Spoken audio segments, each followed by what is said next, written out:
go to Mexico. Yeah. Let's go get some tacos.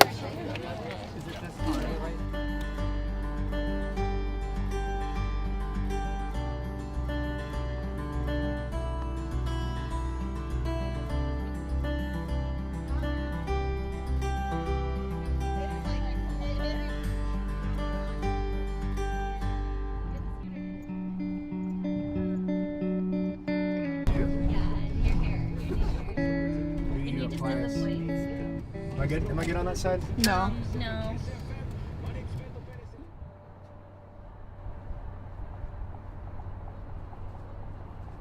mean, it's a completely different world. Just a few miles away. It doesn't make any sense to me.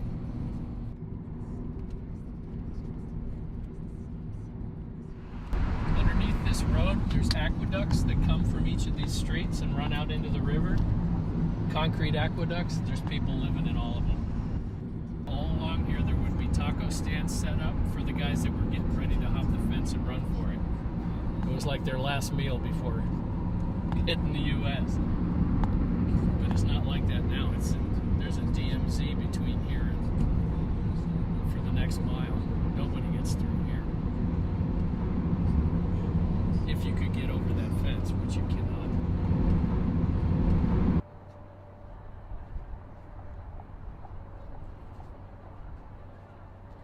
To live in Tijuana, to grow up in Tijuana, is to always be aware of the United States. There has to be something that happens to one's psyche, to one's view of one's positionality in the world, to constantly be reminded of where you are and what perhaps is presented to you as what you're missing.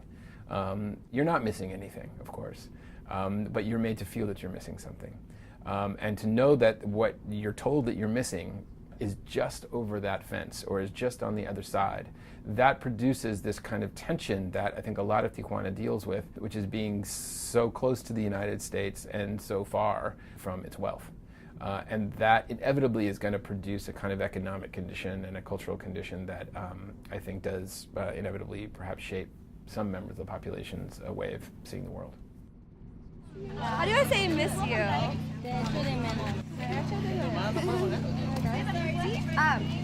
Está aquí muy pequeño. Aquí now it's grande.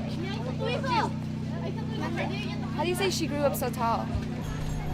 So a lot of these families and communities, there's a lot of turmoil and instability in their lives. So it's nice that they can rely on us and know that we come here every 3 months to provide, nutrients and care, and provide them with a 90-day supply, whereas they would have gotten none. And it's kind of like a stable hope that we bring into their lives. And they're always here. They always greet us with a giant smile and a warm welcome, and vice versa. We're happy to see them. Well, HHAB started in the late 90s as a very small grassroots organization begun by Dr. Kevin Lake, who is our founder. He initially came down here as part of a church group, and while he was here, came down with a couple of nurses from his office. We come down here once a month on the first Saturday and just offer what medical services we can to the homeless men that live here at this shelter. Most people don't know this, but there's actually excellent medical care available in Mexico. Just as good as in the US, in my opinion. But the problem is you have to be able to pay for it. So people that have good jobs or people that have enough money can afford to have good health insurance just like we do in the US. But because it's a third world country, there's a small percentage of people that are in that category, and the rest of the country don't have the money to buy insurance and don't have the money to go to the doctor in many cases, or to buy medicine if they need medicine. So the gap is much larger here. There's a much higher percentage of people here that really have almost no access to medical care because they can't afford it.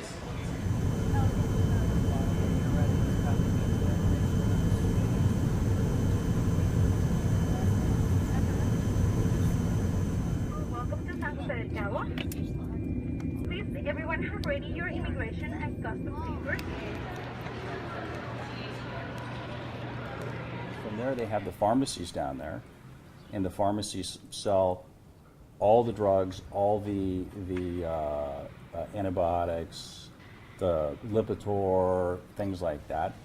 And those medications are basically 10 cents a pill or 20 cents a pill, where here some of them are $2, $3, $4 a pill. Or unaffordable. Or unaffordable. Yeah. And I use the antibiotics, the face creams. He buys the antibiotics for himself, like zithromycin, and then I take amoxicillin, and much cheaper. You can get them in large doses. And then we also buy other pharmaceuticals. They have Lipitor, like he mentioned, and Lipitor is very expensive here in the United States. So that's what we do. That's why we do it, and we go on a regular basis. Mexico allows much greater patient access to medication. You could go into a pharmacy and request dozens and dozens and dozens of drugs that we would have to have a doctor's prescription. But that freedom for Mexicans also applies to foreigners. Much of the exchange in people between the two countries has to do with economic conditions. Well, my name is Rosa Maria Macias, and I was raised in Mexico City. This one right here is Nordinet. This is the one I use for migraines. Now, if I want to get this medication here in the United States, there's places that can get it. But only for this one, only this, it cost me like $15. Now, it obviously, comparing to the whole box, if you go over there, it's like $4. So whenever I go, I have a chance, I bring quite a boxes.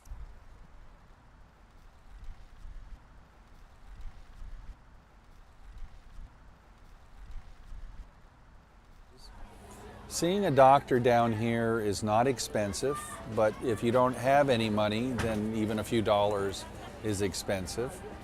We're only able to treat simple things. Many of these people have musculoskeletal pain. They have lived a life of manual labor in which they've had to work very hard. So a lot of them live with pain, and they haven't always been treated well, and when they had injuries, they weren't taken care of. I think over the 2 months it's formed a lot of fibrous tissue. Yeah, that's what I was talking about. There it is. Gracias. What we've been doing for many years is providing a full service clinic at 2 other locations in Tijuana. Very poor locations, one of them at the city dump.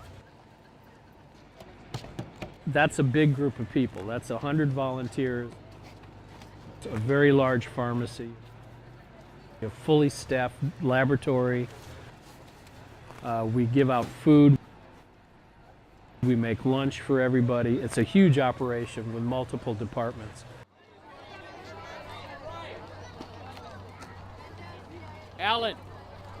Alan, they already unloaded their van.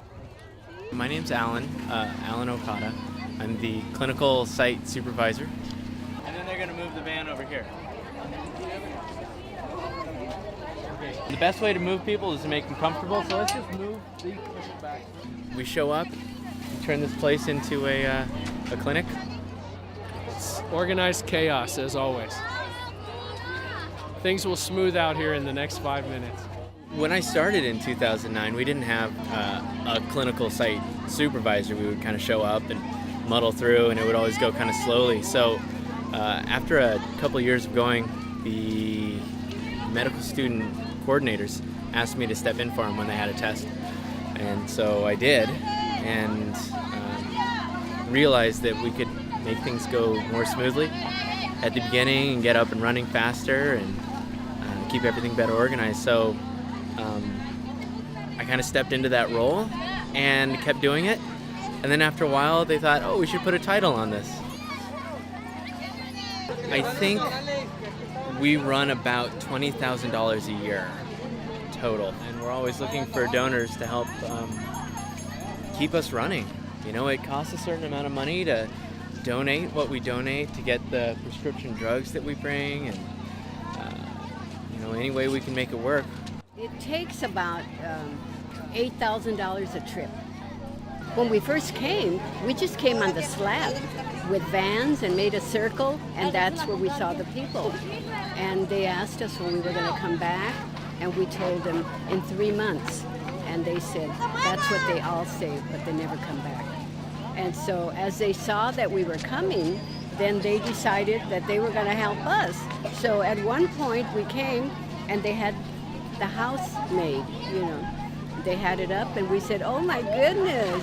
But there was no doors and there was no windows. And so I asked them, where's the door? And they said, where do you want it? So they got a saw and they cut us a door. La ayuda ya se las están dando porque pues la atención médica gratuita, el medicamento que mucha gente casi no puede comprar y vienen aquí lo tienen.